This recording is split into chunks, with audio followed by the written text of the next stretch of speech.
On a vu sur le net, vous avez fait un buzz là parce que sur scène avec Adji et Ouza, je pense que il paraît que vous dormiez sur scène là. Qu'est-ce qui s'est passé? Vous avez pas on vous a vu dormir complètement sur scène? Non, boobu dama koy wax ci olof. pour que ñëpp xam ko quoi ah. Quand je joue cet instrument su may jouer instrument boobu damay nekk ci biir quoi damay gëmm je ne le fais pas exprès. damay aalu quoi si aal ngay nekk. waaw mën nañ ko waxee noonu damay gëmm et loolu rek la woon et tu sais ñëpp xam nañ kan mooy animatrice boobu moom. déconné rek mais li ma si jaaxal mooy que après bi nga yeewoo da nga toxuñ say bët. non parce que. man au début maa ngi naan nelawoo mais après dama gis nga yeewu toxoñ bët yi mu ne. non parce que j'avais les larmes aux yeux je suis très sincère. Moi je suis comme ça. Thione Seck xam na loolu moi quand je joue ak ay nit bu fekkee mélodie daf may laal. je ne le fais pas exprès j'ai les larmes bi Adji di way dafa am ay mélodies yoo xam ne mélodiquement ça me touche. du sax texte bi wala dara mais mélodiquement parfois je peux être touché sans le faire exprès je peux avoir les larmes. Moi je me suis pas retrouvé. Entre la déclaration que vous faites, un hommage au prophète Mohammed, paix sur lui, et la production que vous avez sur la table comme ça. Quel est le lien entre la musique que vous faites et le prophète lui-même? Bon, moi, avant toute chose, avant de commencer quoi que ce soit, je salue d'abord le prophète. Je fais une prière sur le prophète. Hein. Le lien, parce que tout simplement, c'est une source d'inspiration pour moi. Hein, parce que je n'ai jamais chanté. J'avais envie, l'envie que j'avais, c'était de chanter le prophète. Mais je ne me sentais pas prêt. Et jusqu'au jour d'aujourd'hui, je ne suis pas encore prêt. Il y a bien un morceau qui s'appelle Mohammed. Ouais, mais il n'y a pas de voix. Il n'y a pas de voix dans ce morceau. Par respect, je dis, ma voix n'est pas encore, je ne veux pas encore chanter le prophète. Damay xaar ba nga xam ne wóolu naa li may def ma way ko. Donc par respect, j'ai improvisé ce morceau. Je n'ai même pas joué. Tu sais, dans les studios, tu joues, tu rejoues, on enlève et tout ça. J'ai fait one shot ce morceau pour juste sortir moi ce que j'avais à l'intérieur de moi pour xool nan laa yéegee prophète. Alors moi c'est un peu ça ce que j'ai trouvé plus ou moins dommage. C'est qu'il y a un mélange de genres. Quand on parle du prophète paix sur lui, bon, on dit immédiatement paix sur lui, on pense à un personnage sacré, ok, et la meilleure façon de lui rendre hommage, c'est de prier sur lui et de suivre les préceptes de sa sunna. Mais quand vous versez-vous dans la musique profane pour l'associer au prophète, il y a un mélange de genres qui ne passe pas. Parce que ce que vous jouez là, vous dites que c'est pour le prophète, mais vous ne pouvez le mettre dans aucune mosquée. Et le centre, le cœur même de l'activité prophétique, c'est la mosquée. Donc, ce mélange de genres-là, est-ce qu'aujourd'hui, et vous n'êtes pas le seul, hein, beaucoup de musiciens chantent Serigne Touba, chantent El Hadji Malick, et on va le faire, s'il vous plaît, au Thiossane, au Just For You. On est là, l'alcool coule à flot, les gars sont là, les filles sont là, on fait les filles sont en pachal, on pakani, et on parle du prophète, on parle de Serigne Touba, on parle de El Hadji Malick, des gens, des individus qui sont sacrés, et on les met en plein dans le profane, et surtout dans le péché même, parce que qui dit alcool, etc. Donc, moi je pense que dans ce pays-là, il y a des choses qu'on doit revoir. Ok? Si quelqu'un est dans le profane, de grâce qu'il reste dans le profane et qu'il l'assume. Si quelqu'un est dans le sacré, hein, les oussas qui sont venus ici, qui chantent le prophète, les mbaïdondes et tout ça, ok? Mais ils le chantent de manière sacrée. Mais vous qui le faites de manière profane, moi je pense qu'il y a des limites qu'il ne faut pas franchir. Moi je vais répondre à votre question. C'est ce que j'ai dit tout à l'heure, c'est ce que j'ai dit tantôt. Raison pour laquelle je n'ai pas chanté, je ne l'ai pas chanté. J'ai pris un morceau dont j'ai titré Mohammed sallallahu alayhi wa sallam.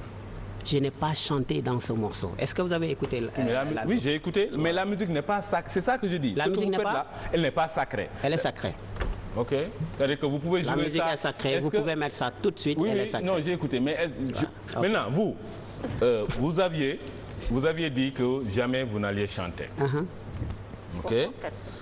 Donc vous avez fait du waxet.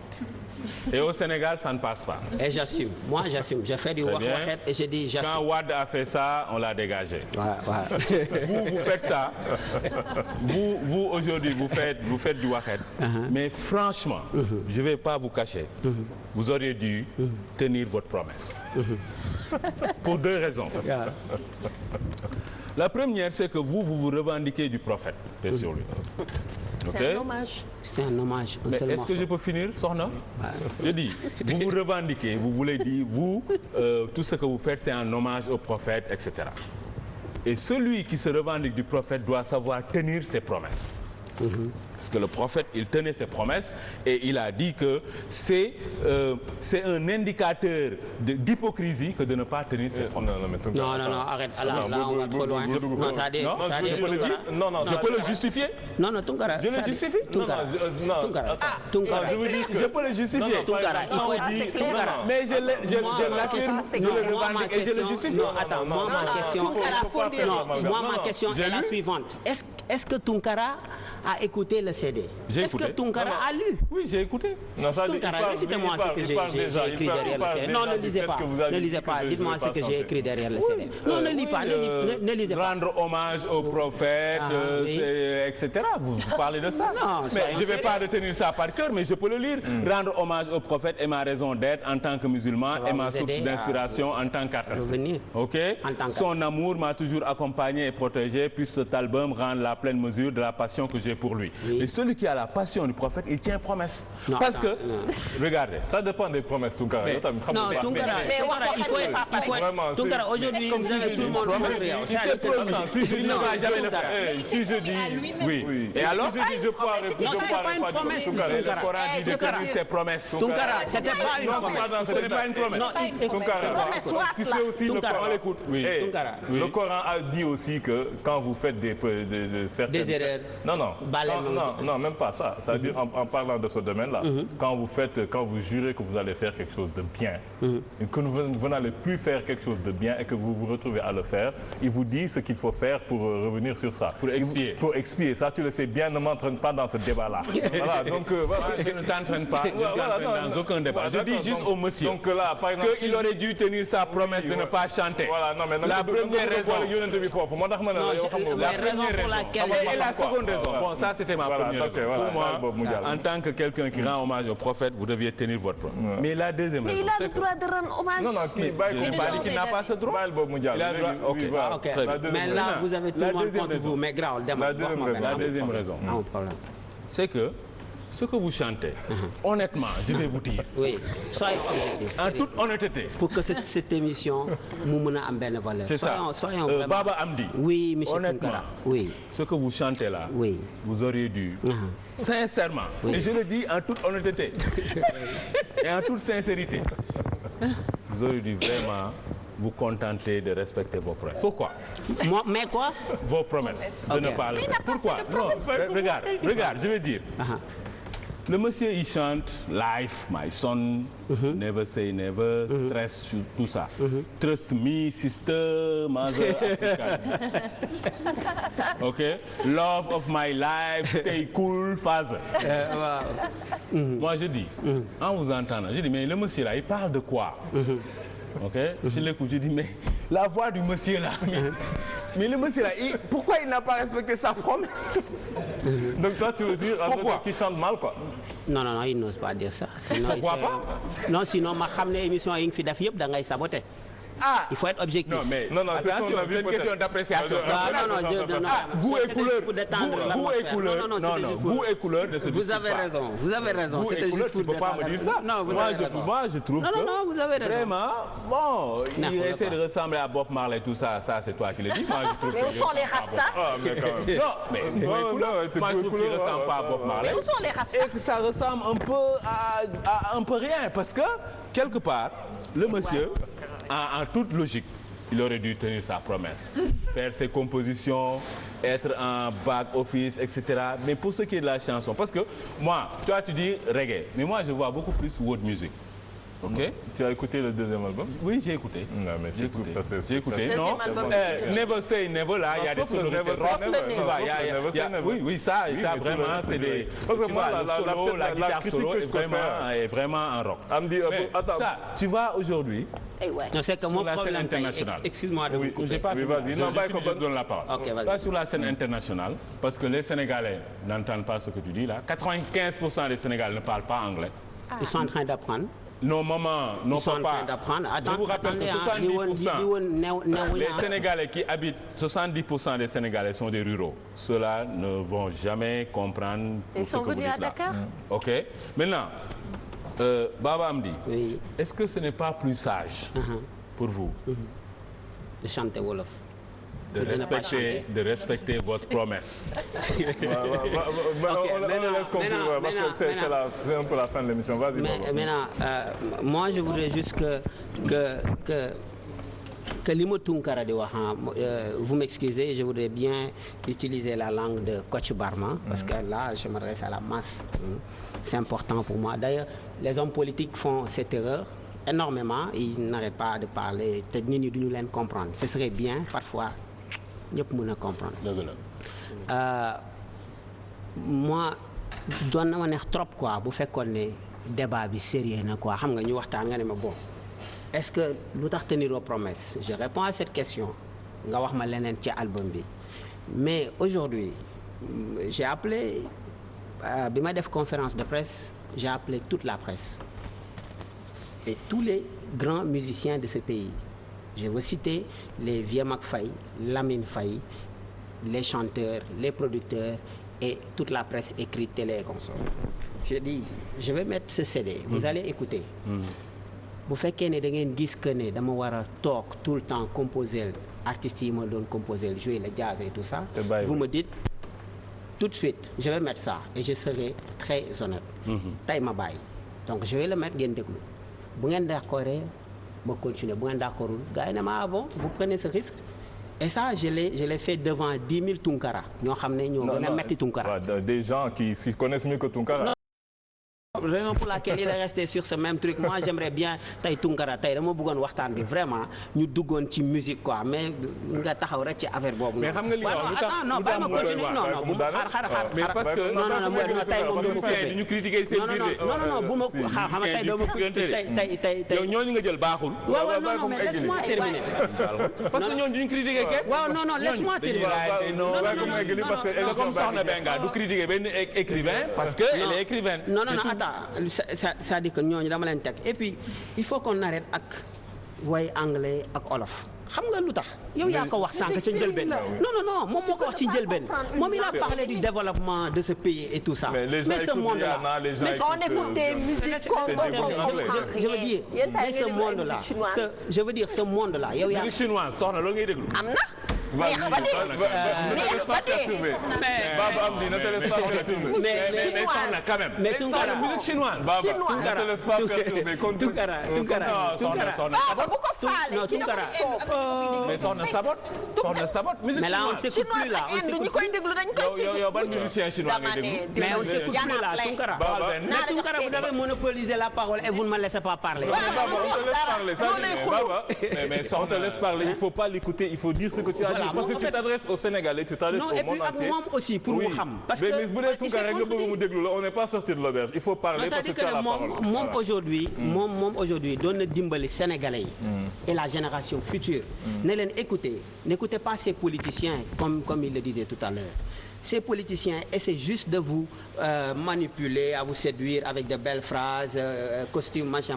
Non, ne les écoutez pas. Faites des résultats. Résultats yi moom mooy lan. Il faut arrêter avec la langue de Molière ou de je vais pas citer ces langues-là.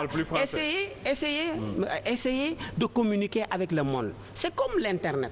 Tu peux pas dire qu'aujourd'hui da nga bëgg a utiliser Internet te doo ci def arobase mail bi du dem. L'anglais est comme ça. C'est-à-dire que c'est la première langue. Quand tu vas au Japon... Non, c'est pas la première langue. C'est une erreur. Non, non. C'est une erreur. Le chinois. Non, laissez-moi terminer. Le chinois est la première langue. Voilà. 2 milliards de Chinois. C'est la langue la plus parlée. C'est pas la langue la plus parlée. C'est quoi la langue la plus parlée? La langue la plus parlée au monde, c'est le mandarin. C'est la mandarin. Non, c'est par rapport à la population. Ah, mais... Vas-y, c'est par rapport. Non, mais non. Et alors, ça change quoi? Non, mais ça change quelque chose. On parle de plus de démographie, non? Non, Tunkara, aujourd'hui, moi... Mais la musique, c'est aussi un message. Et ce message, Baba, si tu ne veux pas parler, on va être obligé d'arrêter l'émission. Parce qu'encore une fois, tu ne t'adresses pas à Tunkara, je suis désolé. Tu t'adresses à nous tous, tu t'adresses aux téléspectateurs. Donc tu as la parole pour parler. Si tu ne veux pas parler, je vais être obligé d'arrêter l'émission. Il faut lui dire de tenir sa promesse. Non, Tunkara, parle et n'écoute pas Tunkara. Parce qu'on me dit que l'émission est finie, donc où tu parles. Non, ce serait bien aujourd'hui qu'on écoute parce que je ne peux pas parler pour faire qu'il déglouille. Non, tout le monde t'écoute. Tu as le micro qui est allumé. Je veux dire, aujourd'hui, pour exporter la musique, il faut essayer des langues et ne pas essayer et ne pas rester local. Essayer de sortir Djaïko bitim réew. Et pour ça, il faut essayer de parler anglais, français, wolof, lung ci mënta doon. Et c'est un feeling aussi. Et c'est un feeling aussi. C'est ce que je ressens. Moi, je n'arrêtais pas d'écrire en wolof. Et en français aussi. Mais aujourd'hui, feeling Bima Amon, pour exporter ma musique en tant qu'ambassadeur, je pense que j'ai le droit de chanter. Moi, je pense que c'est un bel album et que vous chantez bien. C'est vrai que ça nous rappelle un peu les sonorités de Marley, mais Marley, tout le monde sait que c'est bien. Bon, moi, la seule critique peut-être que j'aurais eue, c'est qu'on a l'impression parfois que c'est le même morceau qui continue. Il n'y a pas trop de rupture. Il n'y a pas trop de rupture entre les morceaux. Vous faites des morceaux. C'est pour ça qu'il doit tenir sa promesse. Laisse-nous terminer. Donc les morceaux, il n'y a pas trop de rupture. On a l'impression que c'est le même morceau, mais c'est de très beaux morceaux, c'est une très belle musique et c'est très bien chanté. C'est peut-être un peu ça c'est ton opinion. Mais c'est mon opinion qui engage que moi et que je pense qu'il engage beaucoup de gens. Encore une fois, des gens qui ont écouté ta maison. Non, les gens qui ont écouté. Je peux rajouter Oui, juste quelque chose pour terminer. Moi, c'est pas pour te jeter des fleurs. Moi, quand j'ai écouté la chanson, je l'ai écoutée à la télé une fois. Laquelle? Quand je l'ai écoutée, C'est quelle chanson, Rabia? Mais Tunkara, moi je vais être franche, je n'ai pas écouté l'album. J'ai écouté une chanson qui est, c'était c'était la bande originale d'un café avec. J'ai entendu la voix, je me suis dit c'est une très belle voix. Je savais pas encore que c'était lui qui l'avait chanté. Et quand j'ai vu qu'il a sorti un clip, je l'ai vu sur le clip, il chantait bien. Je me suis dit pourquoi il n'a pas chanté plus tôt? Tout à fait. Parce qu'il a, machallah, une très belle voix. Moi, c'est ce que j'allais dire. On lui accorde. C'est ce que j'allais dire. Moi, c'est complètement aux antipodes de ce que dit Tunkara. Moi, ce que j'allais dire, c'est pourquoi elle n'a pas chanté. C'est exactement l'idée que j'ai. Bon, donc, de façon qu'on vous encourage. Il faut l'encourager à tenir sa promesse. Vous avez sorti un bel album. On vous encourage à continuer à sortir de si belles mélodies parce que c'est vrai qu'on a besoin de mélodies comme ça. C'est un album. C'est des sonorités assez reposantes. C'est vrai que lorsqu'on écoute, vraiment, les gens ont besoin. Mais de qui tu parles? Mais pas des gens qui écoutent la musique, mais parle pour toi. Mais je te parle des gens qui écoutent la musique. Mais il n'a qu'à parler pour lui. Est-ce que tu écoutes de la musique? J'ai dit que les gens qui écoutent de la musique. On invite M. Baba Amdi et tu t'adresses à moi. Non, j'ai dit que les gens qui écoutent de la musique ont besoin de ce genre de sonorité. Tunkara. Donc, sérieusement, moi je croyais que Tunkara allait me poser des questions beaucoup plus pertinentes. Sérieusement, il n'écoute pas les albums. Tunkara n'écoute pas les albums, il faut savoir. Oui, donc nous vous remercions. Au fond des choses. Nous vous remercions, Baba. Tenir les promesses, c'est un fond. Nous vous remercions d'être passé sur ce plateau. Comme je vous dis, vous sortez un album, un double album. Et puis il dort en pleine scène. Voilà, il dort en pleine scène. Nous remercions Rabia Diallo pour son ouvrage qui paraît aux éditions L'Harmattan. Amour cruel, beauté coupable. Nous remercions aussi monsieur Bruno Derneville d'être passé sur ce plateau. Nous remercions aussi